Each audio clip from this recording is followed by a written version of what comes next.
Bom dia, com a paz do Senhor Jesus.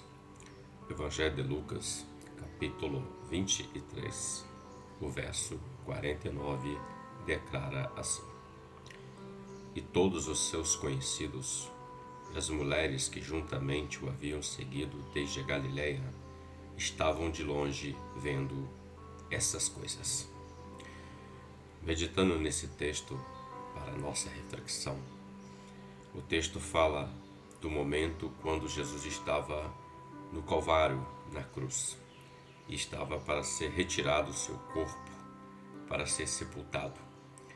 E o texto fala que as mulheres, os que conheciam o Senhor, estavam ali observando, vendo de longe. O que me chama mais atenção nesse texto para nós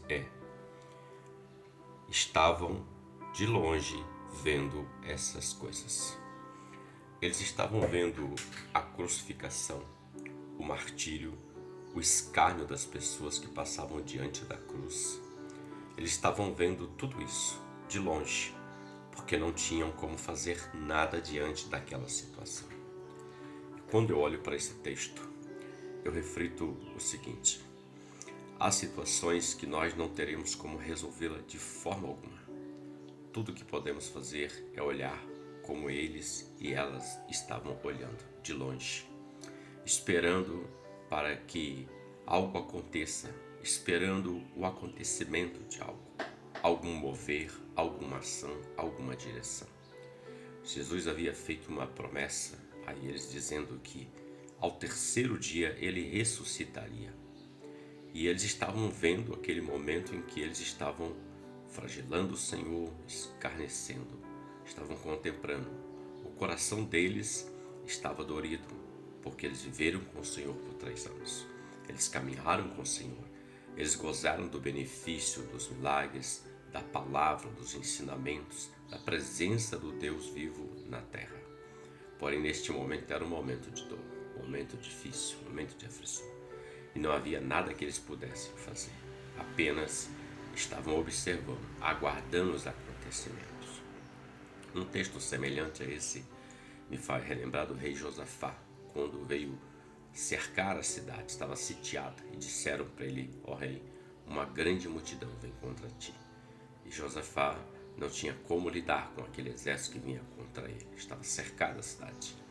Porém, ele se coloca numa posição de oração, de jejum, não só ele, mas todos ali em Judá. E Josafá, na sua oração, orando ao Senhor, disse: Senhor, em nós não há força alguma contra essa grande multidão, porém os nossos olhos estão postos em ti. É nesse ponto que o Senhor fala profundamente ao meu coração e eu quero compartilhar com você, porque haverá situações na sua vida, na minha, ou já passou, ou passaremos, situações que acontecem que nós não queremos, que tudo que podemos fazer é ficar vendo de longe, sem interferir, sem ter como agir ou trabalhar. E nessa hora, nós precisamos estar com os olhos postos no Senhor, aguardando aquilo que Deus tem como promessa, aguardando o mover de Deus, aguardando a direção do Senhor, a orientação do Senhor. Nada podemos fazer, porque todas as coisas acontecem segundo a boa, perfeita e agradável vontade do Senhor. Às vezes não o compreendemos e, na verdade, nós nunca alcançaremos a mente do Senhor. Quem somos nós, meros mortais? Os planos de Deus são maiores do que os nossos, mas Ele cumpre os seus planos. O que nos cabe é aguardar, esperar e não desistir, não desanimar, não abandonar, não deixar de orar, não deixar de servir, não deixar de meditar na sua palavra, não deixar principalmente de ouvir a sua voz, porque os dias são maus. Reflita sobre isso. Deus te abençoe, que você tenha um ótimo dia com a paz do Senhor Jesus. Amém.